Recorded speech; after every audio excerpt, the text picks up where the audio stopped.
up? Go.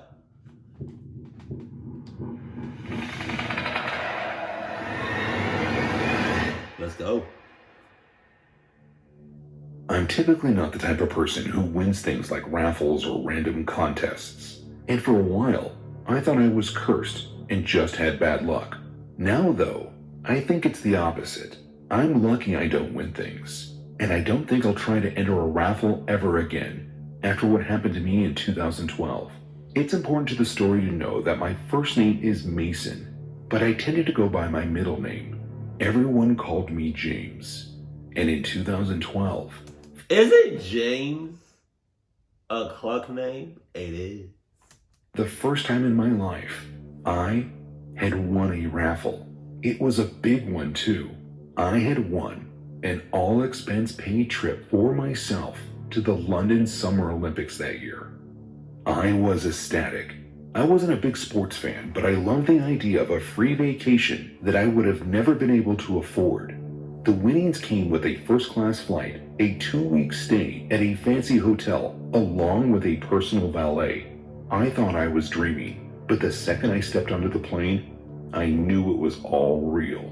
First class was like nothing I had ever experienced before in terms of travel. There was actually room to sit comfortably, which was a plus considering how tall I am. However, about halfway through my flight, I noticed something odd. A woman had walked up from the back of the flight and just sat herself down in the aisle seat next to mine. When she saw me staring at her, she just laughed and put her finger to her lips as if she was asking me to keep her secret, like she wasn't supposed to be there. I just laughed and shrugged it off and kept looking out my window. As time went on, the woman actually began talking to me, and we had quite a pleasant conversation. I told her my name was James, and what my plan... I hate when people talk to me on the airplane. I hate that shit. I hate it with a passion. I really do. Like, one of the things I have to have on an airplane are my AirPods. Whole time. Real time. Cause I just want to listen to my show. I want to listen to my music or watch a show that I downloaded or something like that. Cause or rest. Go to, like, I do not like talking to people on the airplane. were in London. Overall, she seemed really nice. But I noticed something odd. She kept looking at her phone and typing something. And as I tried not to look, I couldn't help but notice that she had typed my name down. What? I didn't want to ask her why she did that and come off as a creep who was looking at her phone. So I just let it be and tried to keep to myself for the rest of the flight. Despite that, the woman kept trying to talk to me, but No. As soon as I would have saw that, my name on her phone, like, think about it. Okay, your name is probably, I don't know if it's your name. I don't know if she's talking about you, because you have a lot of you have that name, James. Excuse me. But like, say for instance, somebody was talking about me and they used the word Gattor with 2 T's. I do not know anybody else that has a name or goes by a name of Gattor with 2 T's. I do not know. So with that being said, if I ever see somebody talking about me or in any way, shape, form, or fashion, best believe I'm going to keep my eye on you. Cause like, what the fuck are you doing? we landed, and I figured that this would be the end of a somewhat uncomfortable flight. I was wrong. You see, the woman began following me through the airport while trying to keep up a conversation. Wow. Again, I didn't want to be rude, so I just kept making small talk until we made it to the exit of the airport, and I began looking for the person who had been hired to drive me. As I scanned the line, I finally saw an elderly gentleman who had been holding a sign with my first name, Mason, and my last name. As I turned to tell the woman that it was nice to meet her, she cut me off and pointed a bit further down the row of drivers. She pointed at a man who let's just say looked, less than professional. And he happened to be holding a sign as well. Only his sign read James, and then my last name. I immediately knew this was a red flag because the company that had my information called me by my first name. But the only name I had given this random stranger was my middle name, the name I typically like to be called.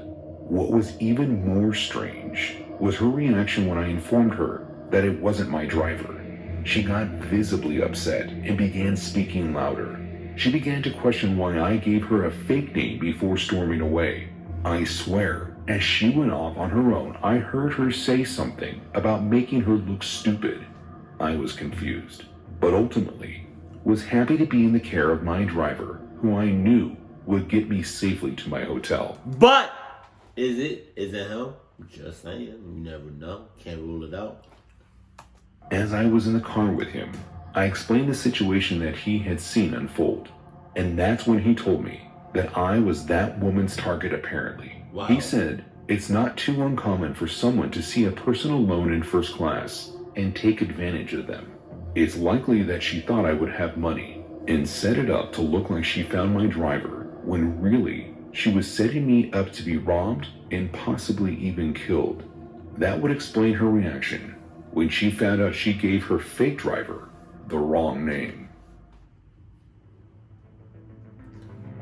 I was about 12 years old, and I was going to Florida to visit my aunt and uncle. This would be my second time flying alone without my parents, and as you can expect, I was a bit nervous.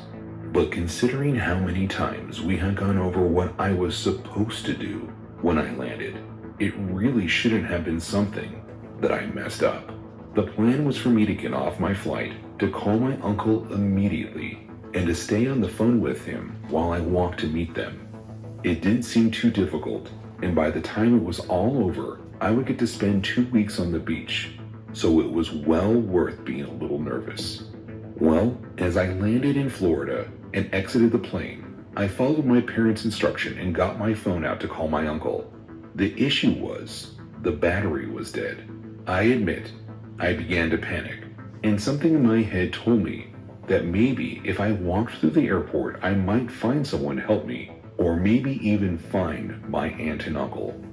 I know that wasn't our plan, but my gut was telling me that I had to find them. I shouldn't have listened to it, because if I just asked one of the attendants that were at my gate, they probably could have helped me, and I could have avoided this whole mess. It was too late. I had walked off and began looking around for any signs that I was heading toward my family or airport security. And as I looked into the sea of people that surrounded me, I didn't see a single familiar face. It was at this point that panic was really beginning to set in. That was when I was approached by a man who was wearing a uniform. I assumed this meant that he worked for the airport and he could help me. I immediately began crying to him about how I can't find my family. He immediately let me know that he knew where they were and that he would take me to them. I didn't think twice about it. I took the stranger's hand and began walking through the airport. As we made our way closer and closer to the front of the airport and farther from where I got off the plane, I kind of got the feeling that something was off. Oh, yeah? I looked up and asked the man where we were going, and all he said was, "Just keep walking." I knew right then that I wasn't with someone from the airport. I couldn't hide my fear, and as my face turned red, the man began to grip my hand harder. We continued walking, and I kept turning my head, looking at the crowd of people as they passed us by, but for some reason, I couldn't let out a scream. You're lying, bro. You're lying, bro. You're lying. What are you... Let me know what you would do in this situation. It's not much that he can do to you considering that you're in an airport full of people. Even if he tried to hurt you in what way, like, he's just, like, he can't do that much. You're in an airport full of people. Regular people, security, police officers. I don't know why you did not scream. Oh my God. I would have screamed like my voice would have gave out. That was when I felt a hand on my shoulder pulling me backward. That's when I saw the real airport security. They did their best to calmly separate me from the stranger, and after pulling me aside, I was told that my aunt and uncle were worried sick. They had been waiting for my call since they heard the plane had landed. It was lucky that the security officers had been paying attention, because they had apparently been watching the man who I was walking with ever since he entered the airport. Oh no. With a clearly fake flight attendant's uniform. I guess it wasn't so clear to a kid. Wait a minute. Wait.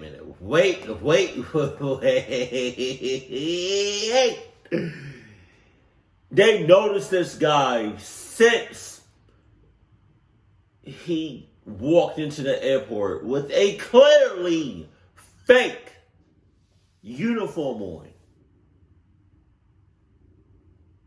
And it took for him to take a kid for y'all to do something. Y'all knew this guy was up to no good. Y'all sensed the red flags, the cloak flags, but y'all waited until he got a kid to do something. Y'all didn't do nothing the second he went inside? Pause. Working as a customs agent was never a boring job. Almost every day I got to see something strange, and sometimes something terrifying. In fact, the scariest encounter of my life happened while I was searching a suspicious bag at the airport 3 years ago. You see, we had gotten a tip from one of the scanners that something seemed off in this man's luggage, so it was our job to inspect it. We ushered him into a separate room and began asking him questions about his bag. Things like, did anyone other than you touch your bag? To which the man had replied saying that he packed everything himself and there was nothing to worry about. I'll never forget he said, "You're making a mistake." Regardless, we had to search the bag, and it's a good thing we did. We ended up finding multiple packages of powder disguised as protein and coffee.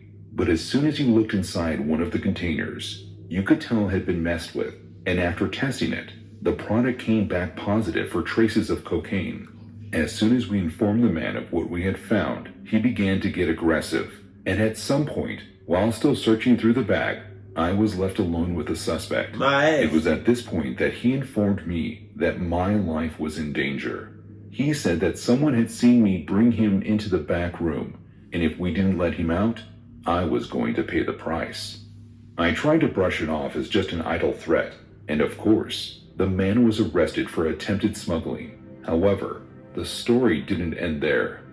As I walked through the airport for the rest of the day, I could swear I felt eyes on me, and eventually I began to notice the same person everywhere I turned.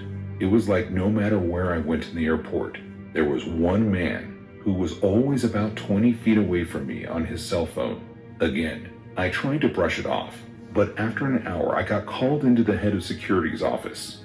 When I got there, they informed me that they had been watching on the monitor this guy following me around all day. That was when I told them about the threat that was made to me earlier that I had just brushed off. Security took the threat way more seriously than I did, and it was a good thing too, because after apprehending the man who was following me, they looked through his cell phone. Apparently, there were messages between him and another person that had descriptions of what I looked like. One of the messages said, "We won't need anything big. He's just one guy."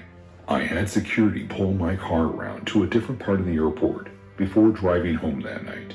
Needless to say, I found a new job shortly after that. But at night, when a slow car passes my house, I still get freaked out. And I don't know if it's something I will get over. I was just doing my job. Probably not. I would probably look over pretty much every day. You know, I mean, I do that all the time. You know, no matter where I go, no matter who I'm with, I'm just constantly looking over my shoulder, looking in front of me, I'm just constantly, you know, I'm checking my surroundings because you do not know what's going to happen or may happen. You know, so you got to be prepared. Hope for the best, prepare for the worst. Keep it cool. If there's any videos of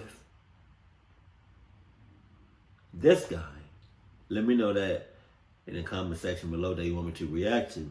But keep it cool, keep it classy, and I love you. Stay happy, my family.